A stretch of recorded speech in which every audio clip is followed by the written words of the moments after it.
Welcome back to our channel. ఈరోజు మనం ఒక అప్రెంటిస్షిప్ నోటిఫికేషన్ గురించి అయితే ఎక్స్ప్లెయిన్ చేసుకుందామండి.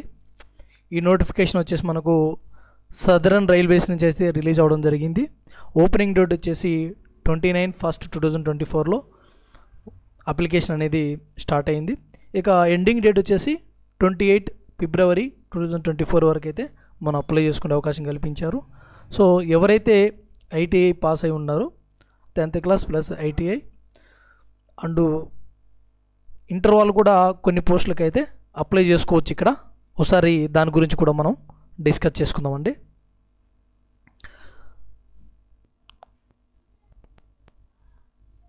ఇక్కడ వేకెన్సీస్ చూడండి. ఫిట్టర్ వాళ్ళు అప్లై చేసుకోవచ్చు. Signal and telecom workshop Podanur Coimbatore అండి. సో వేకెన్సీస్ అనేది ఈ విధంగా ఉన్నాయి. మీకు దీనికి సంబంధించిన లింక్ అనేది కింద డిస్క్రిప్షన్లో ప్రొవైడ్ చేస్తాను. ఏ ట్రేడ్ వాళ్ళకు ఎన్ని పోస్టులు వేకెన్సీస్ ఉన్నాయి ఏందని కూడా క్లియర్గా మీరు ఒకసారి అయితే చూద్దురు కానీ. ఓకే, అయితేను మీ దగ్గర ఉండవలసిన డాక్యుమెంట్స్ ఏంటివంటే ఏదైనా అప్రెంటిస్షిప్ కానీ ఏదైనా సెంట్రల్ గవర్నమెంట్ జాబ్కి అప్లై చేసేటప్పుడు మీ దగ్గర ఉండవలసిన డాక్యుమెంట్స్ అనేది నేను చెప్తానండి. ఇప్పుడు అవి మీరు నోట్ చేసుకోండి. మీ దగ్గర ఫోటో, సిగ్నేచర్, ఇంకా మీ ఎడ్యుకేషనల్ డాక్యుమెంట్కి సంబంధించినవి సర్టిఫికెట్స్ కావచ్చు, మార్క్ లిస్ట్ కావచ్చు. ఓకేనా, అవిను ఇంకా బ్యాంక్ స్టేట్మెంట్కి సంబంధించి ఫ్రంట్ పేజీ ఉంటుంది కదండి, మీ ఫోటో అండ్ బ్యాంక్ డీటెయిల్స్. అది కూడా మీరు ఫోటో తీసుకొని స్కాన్ చేసుకొని మీ మెయిల్లో పెట్టుకోవాలండి. ఇవన్నీ కూడా అవసరమైతే మీ అందరికీ బ్యాంక్ డీటెయిల్స్ కూడా ఇవ్వాల్సి ఉంటుంది కాబట్టి సో ఇవన్నీ మీ దగ్గర అయితే పెట్టుకోండి. మీకు ఒక మెయిల్ ఐడి ఉండాలి, ఒక మొబైల్ నెంబర్ ఉండాలి. ఓకేనా, వీటన్నిటితో పాటుగా ఒక మెయిల్ ఐడి, ఒక మొబైల్ నెంబర్ ఉండాలి. సో ఇదంతా కూడా మీరు అప్లై చేసుకునేటప్పుడు మీ దగ్గర అయితే పెట్టుకోండి. ఇన్కమ్, క్యాస్ట్ సర్టిఫికెట్లు, ఓబీసీ సర్టిఫికెట్, ఇంకా ఒకవేళ అవసరమైతే nativity, date of birth certificate, ఇవన్నీ కూడా మనకు సచివాలయంలో కానీ మనకు ఎంఆర్ఓ ఆఫీసులో కానీ ఇస్తారు. అవన్నీ మీ దగ్గర పెట్టుకొని స్కాన్ చేసుకొని పెట్టుకోవాలండి. అవసరం వచ్చినప్పుడు డౌన్లోడ్ చేసుకొని అప్లోడ్ చేయొచ్చు. ఓకేనా, నెక్స్ట్ అండి. అయితే ఈ వేకెన్సీస్ ఇక్కడ కొన్ని ఇంటర్ క్వాలిఫికేషన్తో కూడా వేశారండి. సో అవి కూడా మనం చూద్దాము. అయితేను ఇక్కడ ఎవరెవరు అప్లై చేసుకోవచ్చు అనేది చూద్దామండి. మన ఏపీకి సంబంధించి ఎవరెవరు అప్లై చేసుకోవచ్చు అనేది చూద్దాము. మొత్తం వచ్చేసి 2860 పోస్టులు అయితే రిలీజ్ చేయడం జరిగింది.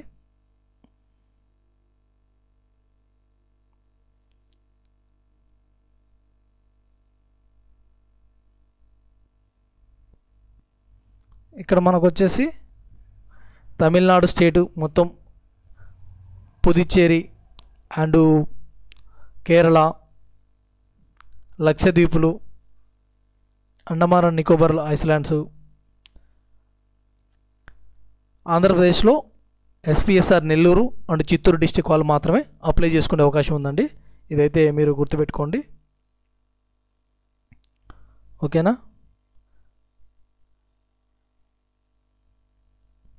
ఇంకా ఒకవేళ ఎవరైనా కర్ణాటక వాళ్ళు ఉంటే మటుకు దక్షిణ కన్నడ వీళ్ళైతే అప్లై చేసుకునే అవకాశం కల్పించారండి. సో ఎవరైతే నెల్లూరు అండ్ చిత్తూరు డిస్టిక్ వాళ్ళు ఉన్నారో వాళ్ళు ఖచ్చితంగా అయితే అప్లై చేసుకోండి. అప్లికేషన్ ప్రాసెస్ అనేది కూడా మన ప్రీవియస్ వీడియోస్లో అయితే చెప్పినాను. సో అక్కడికి వెళ్ళి అయితే మీరు అప్లికేషన్ అనేది అప్లై చేసుకోవచ్చు అండి. సో నేను చెప్పిన డాక్యుమెంట్లు అనేది మీ దగ్గర అయితే ఉండాలి. మీకు ఎటువంటి డౌట్ వచ్చినా కూడా నాకు కామెంట్ సెక్షన్లో అడగండి, నేను క్లియర్ చేస్తాను. నెక్స్ట్ ఇవన్నీ కూడా చూసుకోండి. మీకు కింద డిస్క్రిప్షన్లో ఇస్తాను, డౌన్లోడ్ చేసుకోండి ఇది నోటిఫికేషన్.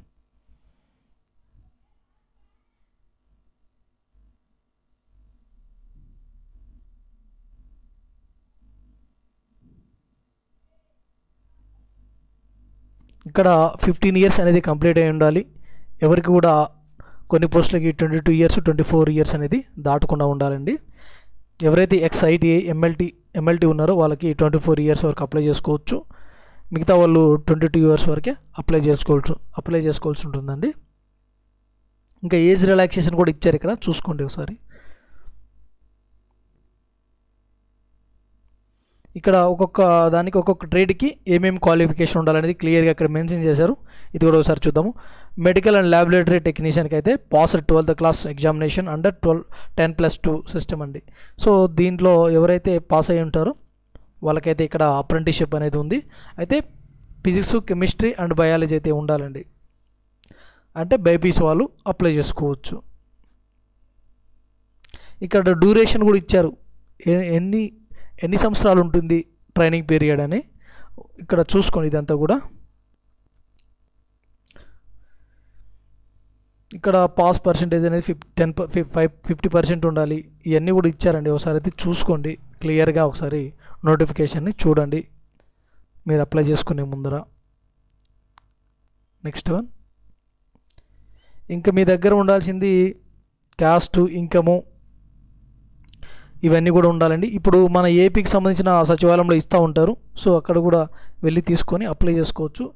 వాళ్ళొకవేళ డాక్యుమెంట్ వెరిఫికేషన్కి పిలిచినట్లయితే అప్పుడు కాబట్టి మనం రైల్వే ఫార్మాట్లో అయితే మనం సబ్మిట్ చేయాల్సి ఉంటుందండి. ఓకే, ఎవరు కూడా అంతా అప్లికేషన్ ప్రాసెస్ అయిన తర్వాత మీ అప్లికేషన్ని డౌన్లోడ్ చేసుకొని మీ మెయిల్లో కానీ లేదా ఒక హార్డ్ కాపీ తీసుకొచ్చి మీ దగ్గర అయితే పెట్టుకోండి. అప్పుడు రిజిస్ట్రేషన్ నెంబర్ మర్చిపోవడాలు, మెయిల్ ఐడి మర్చిపోయినాము, అవన్నీ వద్దండి. సో ఇవంతా కూడా మీరు తీసుకొని జాగ్రత్తగా పెట్టుకోండి. ఇంకొకటి, ఎవరైతే ఐటీఐ అప్రెంటిస్షిప్ కంప్లీట్ చేస్తారో రైల్వేలో ఏ జోన్లో కంప్లీట్ చేసినప్పటికీ మనం అర్హులమేనండి. మీకు 20% కోటా అనేది అప్రెంటిస్షిప్ వాళ్ళకైతే ఉంటుంది లెవెల్ 1 పోస్టులలో. సో ఒకవేళ రైల్వేలో ఖచ్చితంగా మాకు జాబ్ కావాలి తక్కువ మార్కులతో అంటే మీరు రైల్వేలో ఐటీఐ చేసి రైల్వేలో అప్రెంటిస్షిప్ చేయండి. తక్కువ మార్కులకే మీకు జాబ్ అనేది వస్తుంది. నెక్స్ట్, ఒకవేళ ఎవరైనా పర్సనల్ డిసేబిలిటీస్ ఉన్నట్లయితే ఫిట్టర్కి ఈ డిసేబిలిటీ ఉన్నప్పటికీ మీరు అప్లై చేసుకోవచ్చు అండి. ఫిట్టర్కి ఈ డిసేబిలిటీస్ ఉన్నప్పటికీ కూడా మీరు అప్లై చేసుకోవచ్చు అని చెప్తున్నారు ఇక్కడ. Categories of disabled who could apply for this engagement. ఒకవేళ ఈ ఫిట్టర్కి ఈ డిసేబిలిటీస్ ఉన్న పర్సన్స్ ఎవరైనా ఉంటే వాళ్ళు కూడా దీనికి అప్లై చేసుకోవచ్చు అని ఇక్కడ క్లియర్గా మెన్షన్ చేసినారు. ఓకేనా. సో మీరు ఒకవేళ ఎవరైనా ఫిజికలీ డిసేబిలిటీ పర్సన్స్ ఎవరైనా ఉంటే వాళ్ళు ఇలాంటి డిసేబిలిటీ ఉన్నప్పటికీ మీరు అప్లై చేసుకునే అవకాశం కల్పించారండి. ఒకసారి అయితే చూసుకోండి. నోటిఫికేషన్ అనేది కింద డౌన్లోడ్ చేసుకోండి, నేను లింక్ ఇస్తానండి. ఓకేనా. మీరు వెబ్సైట్ లింక్ కూడా ఇస్తాను, డైరెక్ట్ వెబ్సైట్కి వెళ్ళి మీరు రిజిస్ట్రేషన్ చేసుకోవచ్చు.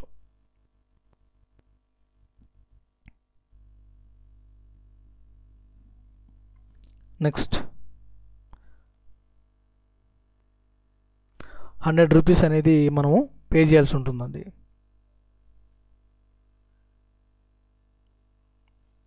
ఇక్కడ no application fee is required to paid by SC, ST, PWD and women's candidate. ఎవరైతే ఈ కేటగిరీకి సంబంధించిన పర్సన్స్ ఉన్నారో వాళ్ళు ఫీజు పే చేయాల్సిన అవసరం లేదని చెప్తున్నారు. నెక్స్ట్,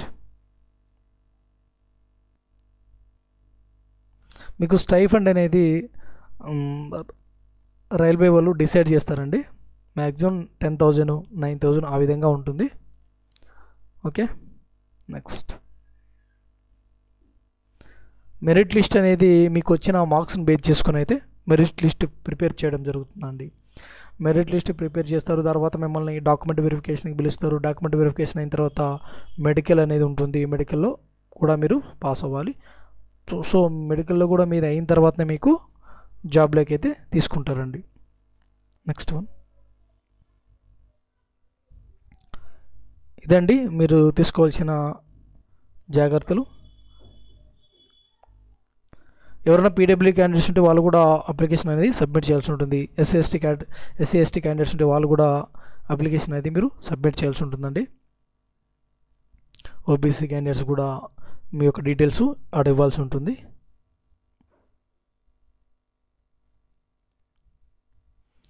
ఓకేనా. ఏపీకి చెందిన వాళ్ళు only Nellore and Chittoor district వాళ్ళు మాత్రమే అప్లై చేసుకోవచ్చు అండి, మిగతా వాళ్ళకి ఎలిజిబిలిటీ లేదు. ఓకే.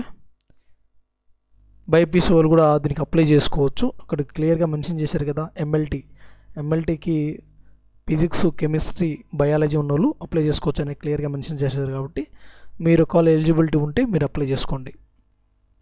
ఓకే అండి. ఇలాంటి అప్డేట్స్ కోసం అయితే మన ఛానల్ని అయితే ఫాలో అవ్వండి, సబ్స్క్రైబ్ చేసుకోండి. ఎవరైనా ఐటీఐ కంప్లీట్ చేసిన వాళ్ళు ఉంటే ఇప్పుడు ఏఎల్పికి టెక్నీషియన్ కూడా పడుతుంది, దాన్ని కూడా మీరు అప్లై చేసుకోండి. ఇప్పటి నుంచే ప్రిపరేషన్ అనేది స్టార్ట్ చేయండి. మీకు ఒకవేళ ఇంట్రెస్ట్ ఉంటే మటుకు ఖచ్చితంగా సక్సెస్ అవుతారండి. మీరు ఐటీఐ అయిన వాళ్ళు అప్రెంటిస్షిప్ చేసినట్లయితే మీకు ఈజీగా తక్కువ మార్కులకే జాబ్ వచ్చే అవకాశం ఉంది. కాబట్టి మీరు ఎవరికైనా అవకాశం దొరికితే ఖచ్చితంగా అప్రెంటిస్షిప్కి అప్లై చేసుకోండి. మీకు చాలా హెల్ప్ఫుల్గా ఉంటుంది. థ్యాంక్ యూ అండి. Thanks for watching.